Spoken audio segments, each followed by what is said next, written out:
You're not merely complicit in this. You're actively enabling it and profiting in the process. Isn't it true that on April 2nd, the very same day that Donald Trump announced his chaotic tariff policy, which sent the stock market into a nosedive, you sold over $1 million worth of Trump media stock? In the days that followed, Trump media stock dropped by 13%. It appears you avoided that loss. Well played.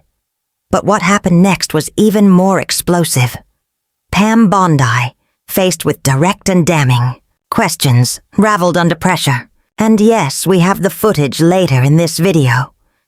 Trump's cabinet was often accused of being deliberately filled with corrupt and unqualified individuals, leaving the American public to bear the brunt of dysfunction. Today's testimony was a stunning example. Attorney General Pam Bondi, appearing before Congress, faced direct questions regarding her alleged misconduct during Trump's presidency. Her response? Not just evasive, but an unfiltered public meltdown that embarrassed both herself and the former president. The unraveling began with a pointed line of questioning from Rep. Morelli. Reparum, Morelli. Thank you, Mr. Chairman. And thank you, Attorney General Bondi, for appearing before us today. In addition to serving on the Appropriations Committee, I'm also the ranking member of the Committee on House Administration. Last week, along with my Republican counterpart, Chairman Brian Steele, I sent you a letter requesting increased federal prosecutorial resources to combat threats against members of Congress, especially in light of the recent tragedy in Minnesota. In 2024 alone, the U.S. Capitol Police recorded nearly 9,500 threats against members, yet only 8 convictions have been secured so far. This situation demands a comprehensive response. Will you commit to assigning at least one assistant U.S. attorney or special assistant U.S. attorney in each of the 94 federal districts to investigate and prosecute these threats? Pam Bondi. Thank you for bringing this up. I take it very seriously. What happened in Minnesota was horrific. I've spoken to Keith Ellison, Amy Klobuchar. Our FBI and U.S. attorneys are involved. These matters are often handled district by district. Our National Security Division is actively engaged. We meet daily to review these threats. In Minnesota, Pennsylvania, and other states, we're ensuring cooperation between U.S. attorneys and district attorneys, regardless of political affiliation. Morelli, thank you. I'd reiterate that Chairman Steele and I believe a dedicated presence in each district is necessary. But now, I'd like to shift topics. Given your role in overseeing Capitol security and federal elections, I want to ask about recent developments related to January 6th. Some individuals who received presidential pardons are now arguing in court that those pardons protect them from unrelated crimes, such as illegal firearms possession, months after January 6th. Do you believe such pardons extend to crimes committed outside the scope of the January 6th events? Pam Bondi. The power to pardon lies solely with the President, not the Department of Justice. Some of this is pending litigation, so I cannot comment further. Morelli. I'm not asking about the President's authority. That's settled. I'm asking for your legal opinion as Attorney General. Do these pardons cover unrelated crimes committed after January 6th? For example, does a pardon for involvement on January 6th also shield someone from charges of illegal weapons possession discovered months later? Bondi. I'm not going to comment on pardons, whether from Joe Biden or anyone else. I've met with families affected by commutations, and I respect that process, but I will not speak further on this issue. Morelli, visibly frustrated. Madam, Attorney General, with all due respect, This is not about partisan politics. You swore an oath to the Constitution, not to the President. You're the chief law enforcement officer of the United States. For you to sidestep this with unrelated examples and refuse to provide a clear legal position is, frankly, an abdication of your responsibility. If this exchange felt intense, stay tuned. What follows only underscores how deep this crisis runs. We are in the midst of a profound constitutional reckoning, one that tests the very fabric of the republic the founders envisioned. From the moment he took office, Donald Trump wielded power more like a monarch than a president, eroding civil liberties, undermining Congress, attacking the judiciary, and threatening to disregard the rule of law altogether. His administration, and the officials who enabled it, continue to pose a serious challenge to the principles of American democracy. Member. Thank you, Mr. Chairman. Thank you, Ranking Member. And welcome, Attorney General Bondi. I want to begin with something I'm genuinely struggling to understand. Do you hear how hollow your words sound? Especially when you say things like, "If you assault a police officer, we will prosecute you." Because that statement doesn't square with the reality that, on day one of this administration, your president issued blanket pardons to every single individual involved in January. 6th, I believe you care about protecting law enforcement. But those words ring empty when you work for someone who let every one of those attackers off the hook.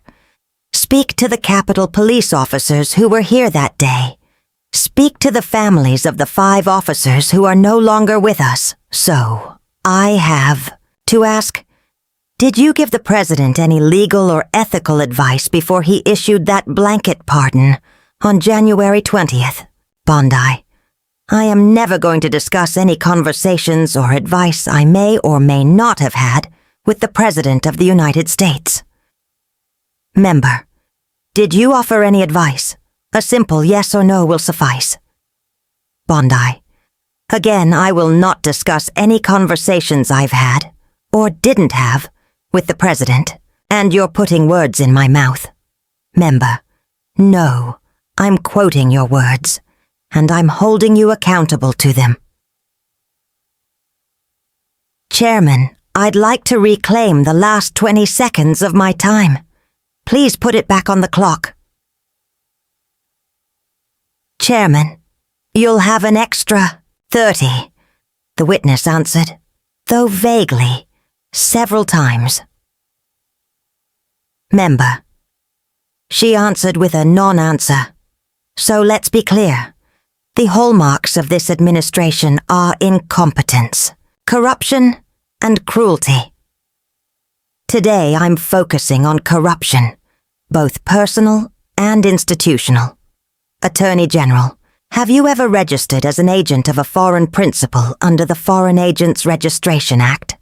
FRA? Bondi, if you're referring to my brief representation of the country of Qatar in connection with anti-human trafficking efforts for the World Cup, then yes. Member, yes, that's what I'm referring to. Thank you for confirming. Were you a registered lobbyist for Qatar?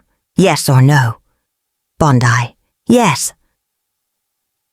Member, did you disclose that lobbying activity in your Senate confirmation paperwork? Bondi, that was addressed during my confirmation hearings. Member, but it was not disclosed in your submitted documents. That's the issue. Now fast forward. President Trump recently announced he'd accept a $400 million aircraft from Qatar simply because, in his words, it was prettier than the one he had. Did you advise him that this was legally permissible? Yes or no? Bondi, I won't discuss any advice that my Office of Legal Counsel may have given the President. Member, but in your confirmation hearing, you stated clearly that you would seek ethical counsel when necessary. So let me ask, did you recuse yourself from this matter due to your past lobbying for Qatar? Bondi, I take offense at the suggestion, and to describe the president's reasoning as he liked the plane because it was pretty is not only unprofessional, it's disrespectful. Member, those were his own words, not mine. And I agree. This is a professional hearing. Let's treat it as such. Let's move to April 2nd. That was the day President Trump announced his erratic tariff regime, which triggered a stock market drop. That same day, you sold over $1 million in Trump media stock. Within days, the stock dropped 13%. You appear to have avoided significant losses. Would you like to explain that timing? Bondi, may I respond to that, Mr. Chairman? Chairman, yes, you may. Member, you're not just complicit in this. You're actively aiding it and benefiting financially. That's corruption, and the American people see it. I yield back. Pam Bondi's response. I complied fully with my ethics obligations. And honestly, if you think I profited from that sale, maybe you should take a class in financial literacy. I lost a tremendous amount of money, Congresswoman, and for the record, on page 25 of my SJ2 filing, you'll see my disclosure regarding my involvement with Qatar, where I briefly advised on anti-human trafficking efforts tied to the World Cup. Narrator, commentary. That wasn't just a defensive response. It was a masterclass in deflection. But what came next shifted the entire tone of the hearing. Pam Bondi's repeated refusal to offer direct answers wasn't rooted in confusion. It was deliberate. She understands fully that any meaningful admission could carry serious political and legal consequences. Her evasiveness wasn't accidental. It was calculated. A strategy designed to shield herself and this administration from accountability. This moment reflects something bigger. A systemic rot that defines the modern MAGA movement. A political machine built on contradictions. One moment it's draping itself in the Blue Lives Matter flag. The next, it's excusing those who attacked law enforcement officers on January 6th. They still can't settle on what that day even was. Was it a peaceful tourist visit? A righteous uprising? A deep state false flag? These conflicting narratives grow more incoherent and desperate by the day, and increasingly dangerous. That's why the presence of leaders like Congressman Jamie Raskin is not just valuable, it's vital. Raskin doesn't just offer rebuttals. He brings a constitutional scholar's clarity, methodically dismantling the falsehoods, the gaslighting, the outright lies.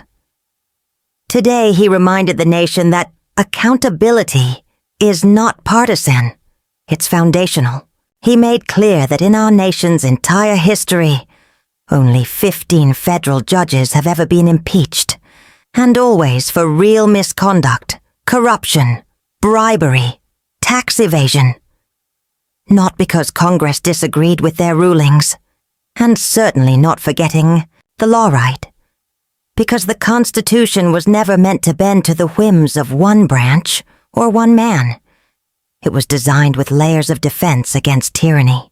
The founders understood power corrupts, and so they built a system where that power would be distributed, checked, and held accountable. Today that system is being tested, and from day one, Donald Trump has attempted to govern like a monarch, trampling rights, attacking judges, threatening to ignore court rulings, and seizing powers that do not belong to him. Consider what happened on June 14th, Flag Day and Trump's birthday.